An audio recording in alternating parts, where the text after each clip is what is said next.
Lietuvos pašto kurjeriai vieni iš nedaugelio per dieną nuriedančių 10 kilometrų šalį kertančiomis europinėmis magistralėmis. Tai svarbiausias transporto arterijos. Tad atsižvelgiant į būklę, eismo intensyvumą ir avaringumą, keliai rekonstruojami. Dažnai jais važiuojantis ypač džiaugiasi saugesne tapusią atkarpą Vilnius-Kaunas. Norėtumėm atkreipti dėmesį, kad tikrai pagerėjo važiavimo kokybė, pagerėjo kelio danga, įrengtos apsauginės tvorelės nuo priešais atvažiuojančių automobilių žibintų akinimo. Šioje atkarpoje įrengtos ir apsauginės tvorelės nuo žvėrių, atsirado daugiau tamsiu paros metu apšviestų ruožų. Per 6 metus iš viso numatyta rekonstruoti beveik 300 km magistralinių kelių. Sustiprinta danga, atnaujinti viadukai, pastatytos estakados. Padaryta yra kokybiška transporto infrastruktūra.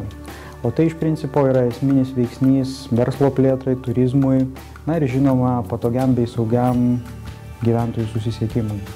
Paskaičiuota, kad vienas investuotas litas duoda vidutiniškai 3,5 lito grąžos. Prie pagrindinių intensyvaus eismo kelių kūrėsi logistikos centrai, sandėliai, komercinės įstaigos, plėtojama pramonė. Transporto paslaugų eksportas yra vienas iš pagrindinių veiksnių lemiančių Lietuvos ekonomikos augimą.